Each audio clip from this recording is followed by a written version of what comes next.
Aircraft these days, the plane makers say, are increasingly foolproof. Yet most crashes are put down to human error. So how much blame belongs to the men and how much to the machines?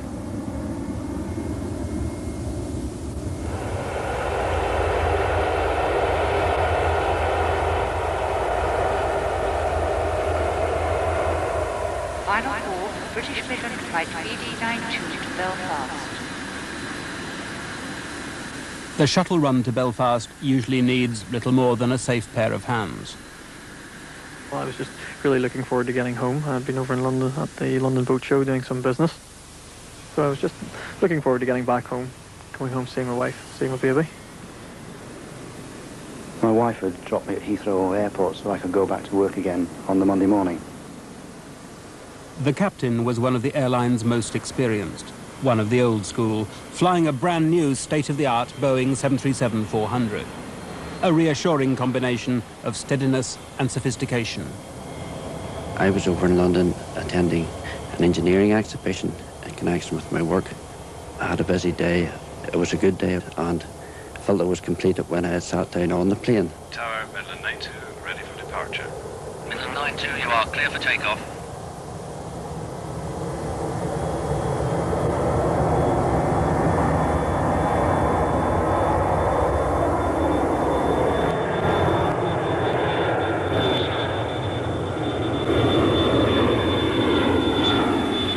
Midland 92, call London on 133.7 for further climb. Roger 92. London, this is Midland 92. Good evening, Midland 92. You are identified. Turn left onto 350 and you're clear to climb to flight level 300. These are actors. Their script is taken from the cockpit voice recorder.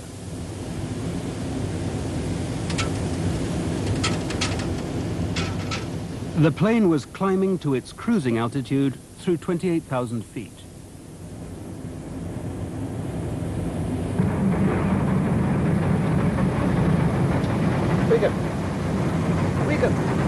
We got a fire coming through. Which one is it now? It's the right one. Okay. Throttle it back. Will I give a call then? Yep. Hi, London. It's the Midland 92. We have an emergency situation at the moment. It's looking like an engine fire.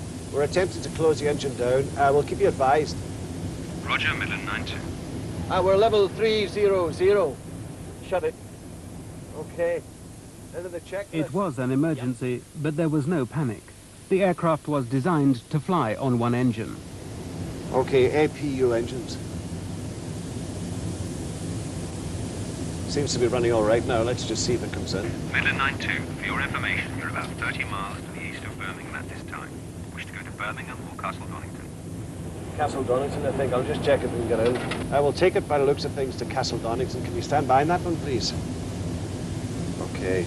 Engine failure. Calmly, they began the shutdown drill. Seems we've stabilized. Ladies and gentlemen, nothing to worry about. Could you fasten your safety belts for the moment? Thank you. About 10 or 12 minutes after we'd taken off, we were climbing quite steeply, and all of a sudden there was a loud banging, clanging noise coming from the outside of the aircraft, and a sort of shuddering. I realised something was wrong then. Chris turned to me and said, you know, that's got to be an engine. And actually started serving the meals, and there was a bang from the engine just to my left, and some sparks from it, and at that point we knew we were in some trouble.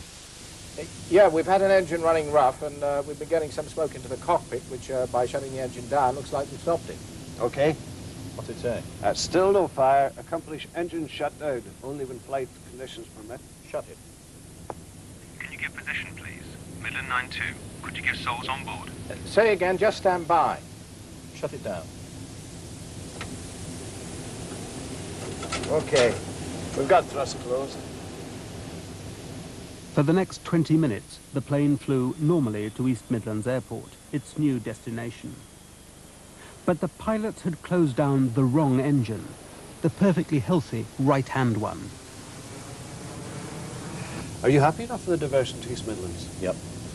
Okay, London at Midland 92. We are now diverting to East Midlands. We have 117 souls plus one, and the crew complement is +8 on that. You can start a right-hand turn. You're about 5 miles northwest of East Midlands at this time. Ladies and gentlemen, this is Captain Hunt. Sorry I didn't get back to you a few minutes ago. We've been having a little bit of a problem with our right-hand engine. It's produced some smoke into the cabin. We've closed the engine down. That in itself is no problem at all. From most of the passengers' point of view, certainly where Noel and I were sitting, it was clear it was the left-hand engine. And we heard the skipper say he turned off the other side. They just presumed what was our left and right from a passenger's point of view, that maybe there was a different way of describing this. It never crosses your mind to think that, you know, somebody should go up and hammer on the door and say, hang about, it's the other side, pal. A few minutes. I do hope you're feeling a little bit better about it now. There's actually no problem here at all. Thank you.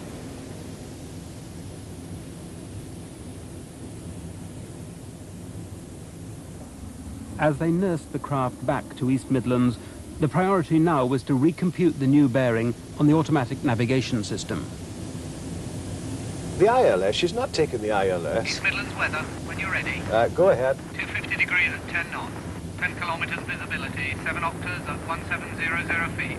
1018 Midland 92. Doesn't seem to want to take the selections, Kevin. Go back to the initial approach, that one index approach. It should give me the thing whenever we go for the alternative. Yeah. It's pulling up the... There was no apparent need to review their actions. All seemed well. When they tried, there were frequent interruptions from the ground. Now, what indications did we actually get? Just rapid vibrations on the aeroplane and smoke? Smoke? Smoke coming into the cockpit. Midland 92, continue that left turn onto 150 in East Midlands. 150, Midland 92. 15 minutes into the emergency. The crew were confidently on course for a single-engine landing. They'd seen nothing to warn them that they were flying on the wrong one. Midland 92, 4 miles from touchdown, wind check 240, 15 knots. Midland 92 and we're Virgil. Roger. Okay, you got 151. Thanks, mate. It's set. Checks are complete. Do you want to have your rudder zeroed? Are you happy enough? Yes, please, wouldn't mind. Oh, bloody hell. There are the blue flashing lights turning out. Yeah. Midland 92, this is Tower. Which engine is shut down, please? We've shut down number 2 engine. That's the right-hand engine. Just confirm. Jesus, we're having trouble with our second engine now as well. Come on! Try lighting the other one up. There's nothing else you can do, mate. Innermost. Copy that, Tower. We've got problems with both engines. We got both engines now giving us trouble. Yes, that's copied. That is copied, 92. Fire bell number 1. Yeah. Will I shut it? No. There's no keeping her. Try and stretch her, Kevin. We'll try stretching this glide if we're going to undershoot. Roger, understood. 240. She's not going. Try opening the other one up. She's not going, Kev. Try the clear area in the right there. Try it from the clear area. Prepare for crash landing. Prepare for crash landing. Shit! Not the motorway.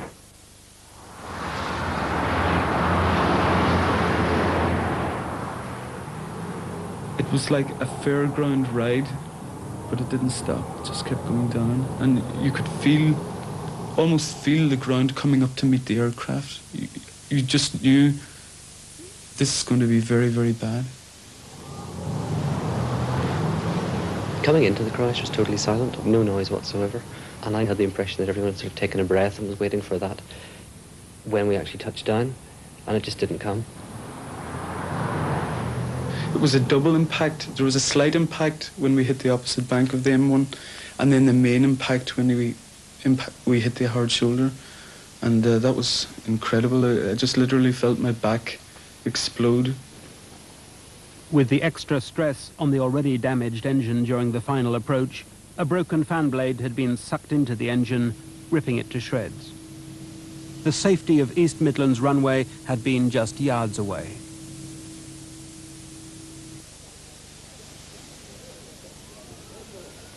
It was a very surreal scene. It was a scene of utter devastation. The seats were upside down. There were seats on the ceiling. There were seats. It was just as if a child's toy had been just rattled inside, and everything was in total disarray. 39 people were killed outright. 8 more died later of their injuries.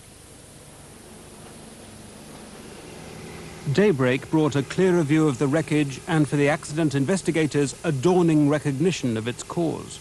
The pilots had turned off a perfectly healthy engine and flown a damaged one to the point of destruction.